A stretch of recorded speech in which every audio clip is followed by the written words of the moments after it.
ओढ़णी धारावाहिक आपण मैंने देखिए ज्योति आसी पुलिस स्टेशन रे पहुँचे आउ कहे नाई चोर हबिलदार तुमर किसी भी हेनी तमें मत एमती छाड़ी जापरबनी उठ चोर हबिलदार तुमको उठा हम आज मो सांगे घर को फेर को पड़ो मु तुमको कही ना तुम से घर को जापरबनी हेले मुझे तुमको नवाक आसी तुमको मो सहित घर को फेर को पड़ो चोर हबिलदार तमें एमती मत ठकी दे पारबनी एपटे अर्जुन कहे मो पुअर कौन है सब केमिति हैला अरे तमें माने चुप है कि कौन पाई अच्छा कनेस्टेबल कहे सर गोटे अपराधी को धरिया जाई एमिति अवस्था है ज्योति कहे नाई एमिति है पारिबनी यही समय रे रुद्र सेठी आसी पहुँचे आ इंदुमती कहे रुद्र तू ठीक अच्छु मो पुआ ठीक अच्छे समस्ते देख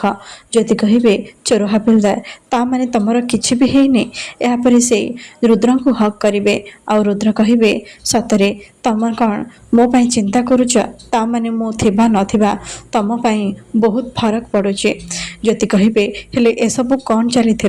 रुद्र कहे सत कथा है आम गोटे सर्च ऑपरेशन रे जाइथिलु आ सेठी किछि गुंडा आम ऊपर अटैक कले आउ मु भी ए युद्धरे चली जाइथांते किंतु मो बदल अन्य जने चलीगला तमें मते जो टी शर्ट देथिला ताकू से पिंधि देथिला आ से माने भाबिले कि से होची मो सेथिपई से मो जगह रे ताकू मारी देले आ मु बंची गली ज्योति कहे महादेव को कोटि कोटि धन्यवाद तमें ठीक अच्छा एबे तमें कुआड़े भी जीवनी मो सहित घर को चला मु तुमको घर को फेरी नवाक आसी रुद्र कहे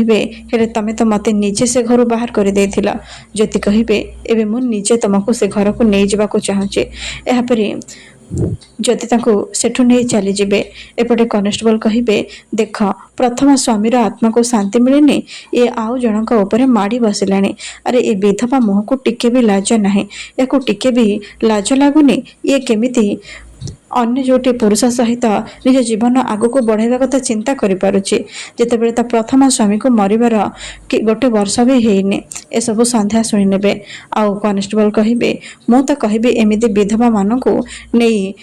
से विधवाश्रम छाड़ी देवा कथा सेठे एमानकर प्रकृत जगह संध्या आसी कहे कौन कहला तमें विधवाश्रम सेटा पुणी कौटी अच्छे यापर कनेस्टेबल तांको से विषय जनइबे एपटे संध्या कहे जति तो जगह होची सेठी तू एठी रही पारिबनी तू मो पुओ सहित खेलीचु मो सहित खेलीचु आ निजर गोटे संसार बसेबाकू जाइचु हेले एबे मु तते सेमिति सुखर संसार केबे भी करबाकू देबिनी तू मो पुओर विधवा थिलु आ विधवा हेकि ही रहिबो एपटे स्नेहा कहे अरे किए कौटे अच्छा मते शीघ्र आसिकी खोल रुद्रंकर कौन है मते जानिबार अच्छे इंदुमती आसी कहे तते मु जमा भी खोलिबिनी तू मते आग कथा दे एमिति भूल भाल काम आउ थरे भी करिबनी आ जदि थरे भी मो पुओ ऊपर को तू विपद आने को चेष्टा करूना स्नेहा ताहले मु तो जीवन नहीं जीवी आउ एबे पाई मु तते छाड़ी दउची हेले आग को मु तते छाड़ीबिनी इंदु स्नेहा कहे ठीक अच्छे मु आउ किछि भी करिबिनी हेले कहंतु रुद्र केमिति अछंते इंदुमती कहे रुद्र पूरापूरी ठीक अच्छे अरे तार किछि भी हबनी जो पर्यंत रुद्र और ज्योतिर संतान न हेचे मु कहार किछि भी हबाको देबिनी स्नेहा भावे ए बुढ़ीर कौन है के जानी खाली रुद्र आउ ज्योतिर छुआ पछरे पड़ी हेले मु तो सेमिति केबे भी हबाको ही देबिनी एपटे रुद्र आसी ज्योति पाखे पहुँचे आ कहे सत कह मास्टाणी तमे मते पसंद करुछ ना सेथिपाई तो मु तम पाखरे थिबा नथिबा तम ऊपर एते फरक पड़ौछि पकौछि ज्योति कहे चोर हबिलदार से सब कथा मु तम सहित हवा को चाहूनी किंतु हाँ एतिकी कहे तमे मो पई सतरे फरक पकौछ रुद्र भावे जदि तम मनरे से जगह मु खूब शीघ्र नहीं जीवे जो जगह तमें मत दबाक चाहू नथिला हेले एबे से जगह मु निश्चय नहीं कि ही रहिबे एपटे मोहिनी आसी पहुँचे आउ कहे सेपटे संध्या अपा आउ स्नेहा से ज्योतिर काम बढ़ेबे आउ एपटे मु से रुद्रर काम बढ़ेबे यापर से रुद्र रूम को जाई तांको बेहोश करदेबे एपटे संध्या ଜ୍ୟୋତିଙ୍କୁ ମୁଣ୍ଡରେ ଚାଦର ପକାଇ ତାଙ୍କୁ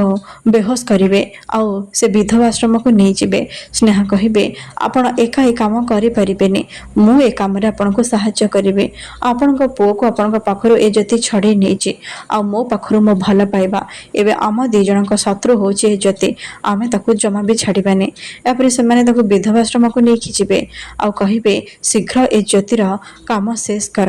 ଇଏ ବିଧବା ଆଉ ଏହାର ଯାହା ରୀତିନୀତି ଅଛି ସବୁକିଛି ଏଇଠି ଶେଷ କର ଆଉ ନିଜ ପାଖରେ ରଖ। ଏପଟେ ଜ୍ୟୋତିଙ୍କ ହୋସ୍ ଫେରିବ ଆଉ ସେ କହିବେ ଶାଶୁ ମା ଆପଣ ଏ କ'ଣ କରୁଛନ୍ତି? ଆପଣ ଶେଷରେ ଏମିତି କରିବେ ବୋଲି ମୁଁ କେବେ ବି ଭାବିନଥିଲି। ଛାଡ଼ିଦିଅ ମୋତେ, ମୁଁ ତୁମମାନଙ୍କର କି କ୍ଷତି କରିଛି? ସେମାନେ କହିବେ ଆରେ ଶୀଘ୍ର